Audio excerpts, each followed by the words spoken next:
Tak jo, vítám vás u prvního plnohodnotného videa na tomhle novém kanále. Tenhle kanál se jmenuje Randomák, protože prostě sem budu točit úplně nejvíc random videa, co mě napadnou. Většinou to bude focení a nějaký věci z výletů. A no, na úvod tohohle videa bych chtěl říct, že říkám to tady úplně z fleku, takže kdyby to nedávalo občas smysl, tak se omlouvám, ale víceméně vrátíme se k videjku. Tohle má být úvod k videu, kde jsem se vydal k takovému pianu v přírodě, nějak tak se to jmenuje. A vlastně jsem vůbec nevěděl, kudy se tam jde. Jo, no, k tomu pianu jsem nakonec došel, to vám prozradím, ale no, to je jedno, nechte se překvapit, uvidíte, co se stalo cestou různýho. A vlastně na navigaci jsem se kouknul jenom doma a potom už jsem na to nekoukal, myslím. Teď si vůbec nejsem jistý, ale každopádně vůbec jsem nevěděl, kam to jde a snažil jsem se zjistit něco k historii. Přiznám se, že jsem nekoukal nějak moc, ale nic jsem k tomu nezjistil. Takže kdybyste si o tom něco chtěli zjistit, tak buď mi napište, já se to pokusím ještě probádat víc, anebo si to můžete zjistit sami. A no a prostě užijte si video. Já už jsem na cestě a jak se v úvodu slyšeli, tak já vlastně absolutně nevím, kam jdu. Ale to nevadí, kouknul jsem se samozřejmě na navigaci, abych trošku nějak věděl. Jak vidíte, mám na sobě stativ a jdu cestou. A když jsem vyrážel z domova, tak mi vlastně nedošlo, že je trošku pozdě, takže mám necelý 2 hodiny na to, abych tam došel, protože potom je tma. A jít tady tou cestou ve tmě se mně úplně nechce, takže budu vám tady tak nějak jako postupně se pokusím teda vám tady dávat nějaký updaty tady té cesty a doufám, že to všechno stihnu a že tam udělám nějaký ty hezký fotky. A jo, uvidíme se zase za chvíli, no. Prostě tak. Mám tady první zastávku. Už jsem si tady rozložil ten stativ a už jsem si vyndal foťák. Nějak kdybyste chtěli vědět, co je to za foťák, tak udělám určitě separátní video, když budete chtít. Napište do komentářů. A já se jdu pokusit udělat něco s tady tou cestou, protože mi přišlo, že je to docela zajímavé místo na focení, takže jo, tak fotky vám tady někam potom střihnu, když na to nezapomenu teda a jo, uvidíte potom výsledek a budeme pokračovat dál tou cestou vlastně, co je za mnou, tam daleko a uvidíme se až zase něco vymyslím, nebo až budu něco fotit, tak se ozvu, takže mám tady další pauzu, něco jsem tady teď nafotil. Od jednoho mého hodného kamaráda jsem dostal tady tu lodičku, která je vytištěná z 3D tiskárny. Tímto ti děkuju, Jirko, doufám, že se na to koukáš a udělal jsem pár fotek s tady tou lodičkou a s tímhle pozadím. Takže doufám, že fotky budou dobrý. Hodím vám to tady někam zase bokem, anebo uvidím, jestli vám ten sestřih z těch fotek hodím na konec videa. Každopádně někam tam, někde tam vzadu by mělo být to piano, někde tam tím směrem, takže ještě to mám dlouhou cestu. Teď jsem tady strávil 15 minut tím, že jsem fotil a moc času mi nezbývá, takže doufám, že tu cestu, co jsem tady šel teď, doufám, že nepůjdu pod mě, protože nemám rád tmu. Tma není dobrá. Ale to nevadí a ještě do toho všeho jsem zjistil, že jdu blbě. Kouknul jsem se do navigace a půl kiláku zpátky jsem mysnul nějakou odbočku, ale takže jsem si to ještě prodloužil o trošku, no tak snad to stihnu, no tak uvidíme se zase, až trošku postoupím dál, nebo až zase budu něco fotit, takže jednoduše, no bude to zajímavý, tak jo, uvidíme se u další části prostě videjka. Tak jo, došla mi jedna věc, že všechny záběry, co jsem doteď točil, tak byly na výšku, takže se za to omlouvám. Jsem trošku zapomněl, že jak si na YouTube je to na šířku, takže se za to omlouvám a snad se nebudete zlobit a no, odteď se budu snažit dělat všechny záběry takhle na šířku, protože prostě jsem to udělal blbě, no. Takže to jsem chtěl jenom říct, já jsem se chtěl v rychlosti omluvit a no, už mám další kousek cesty za sebou a ještě mě toho teda dosti čeká, no, takže já doufám, že to stihnu lidi, jinak jsme v pytli prostě, no. O toto videjko bude zajímavější. No nic, ozvu se zase za chvíli. Tak jo, došel jsem na to místo, tady jestli vidíte tu cestičku tady takhle za mnou, tak tou jsem měl přijít a přišel jsem tady po té cestě.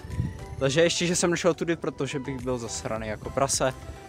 Takže ještě, že jsem minul odbočku a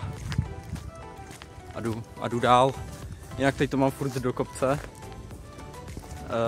No, co se dá dělat, no. A tlačí mě čas dosti. Takže tak a máme tady nějaký rybník. Asi, nebo něco, protože tamhle koš a tamhle se něco píše, je to taková prohlubeň. Tamhle za mnou. Takže se tam půjdeme asi juknout. A nebo si to necháme na jiný videjko. Jo, je tam nějaký rybníček, no. Je tam nějaký rybníček. A tady by byl taky dobrý fotky s tím rákusím. No, to si necháme na někdy jindy. Teď nemáme úplně čas se tady zastavovat, musíme hlavně dojít. K tomu pijánu. A jak vidíte za mnou, tam je elektrárna. No, takže tam čují jako blázen. No ale já vám tak závidím teď střihy, protože tady ten kopec, to je něco strašného. Takže se ozvu, až budu zase o kousek dál.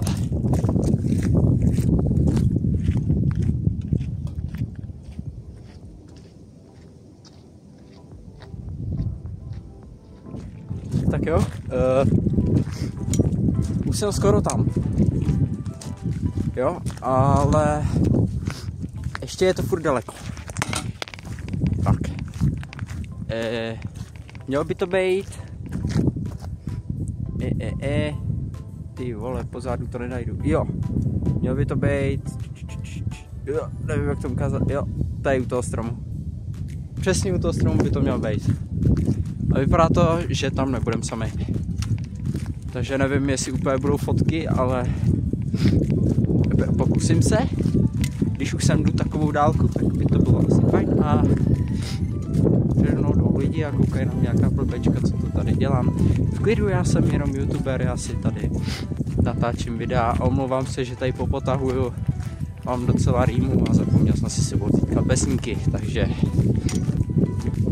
to není úplně ideální. Já přemýšlím, že nepůjdu po cestě a prostě to vezmu po tom kopci.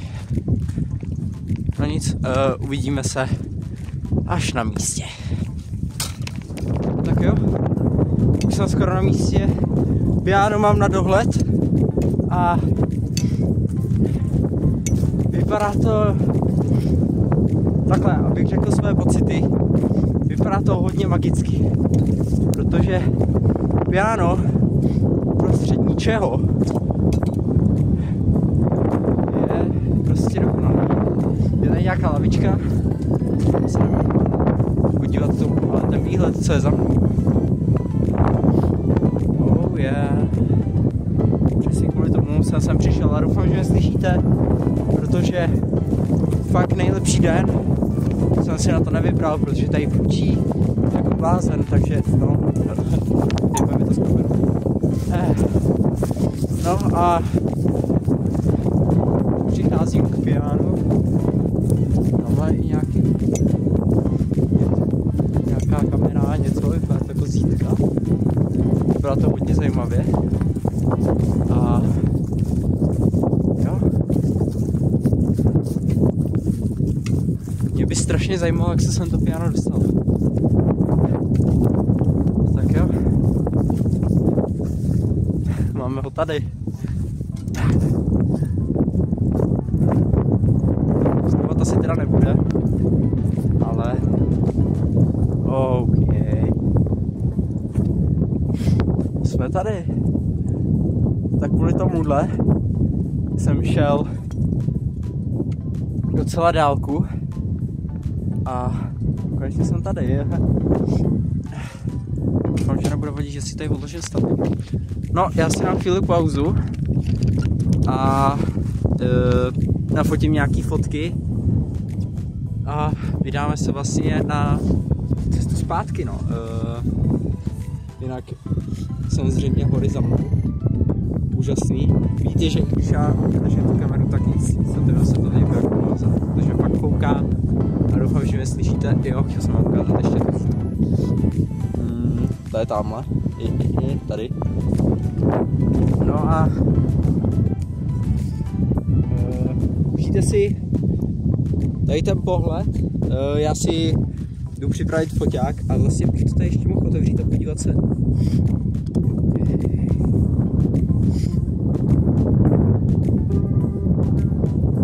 Ono hraje, ale jenom některý klávesy ještě mám to ukázat takhle.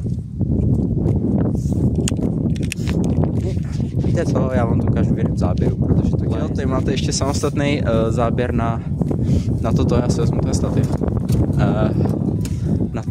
Na to piano a jako vypadá hodně dobře. Ještě vlastně se můžeme podívat z druhé strany, protože z druhé strany jsem ho ještě neviděl. OK, tady je nějaký kus něčeho. To nevadí, ale vypadá to moc pěkně. Vypadá to moc pěkně. Tak jo, já jdu fotit a hned jsem tady zpátky a fotky jsem se rozhodl, že vám hodím na Instagram, vám hodím jenom nějakou ukázku, potom vám sem hodím někam název profilu a dojděte se tam podívat na všechny fotky z tohohle úplně random výletu.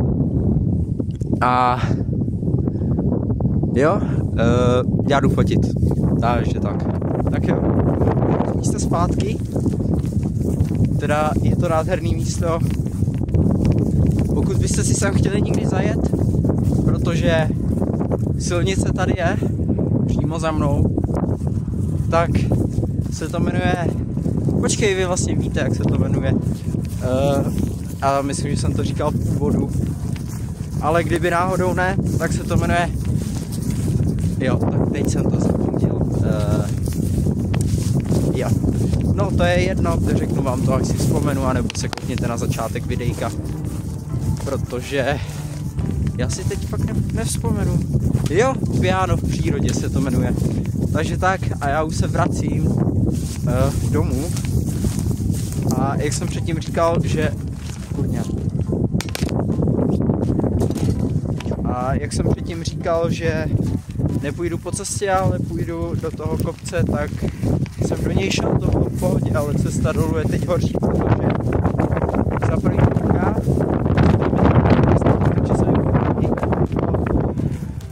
telefon, takže nevím, co si mám. Takže se omlouvám, že se to takhle klepe a omlouvám se za to, že furt s tím takhle nějak házím. Prostě není to moje chyba, nebo jakoby je, ale není, chápete. A já už se teda vracím domů. Budu vám tady dávat postupný updaty a shrnutí, jo.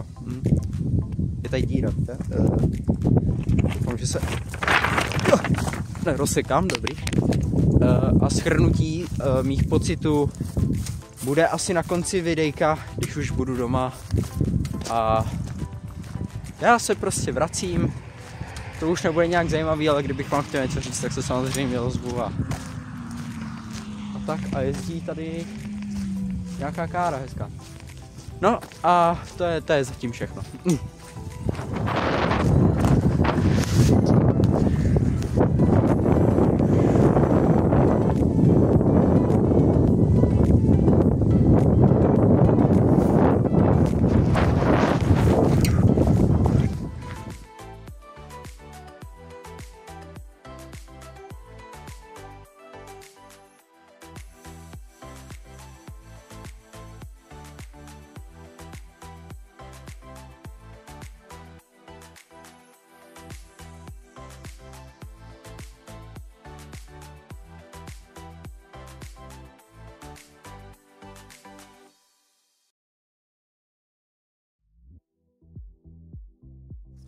Tak jo, na závěr tohohle videjka bych chtěl říct, že outro udělám doma pořádný, jo, tady to je jenom, abyste věděli, že už nic zvenku točit nebudu, protože vidíte, jak je hnusně a před tady tím záběrem byl určitě sestřih toho, jak tady na té straně proudějí mraky úplně fakt jakože černý, ale jdou pryč naštěstí. Ale je fakt hnusně, ale ty fotky jsou úžasný.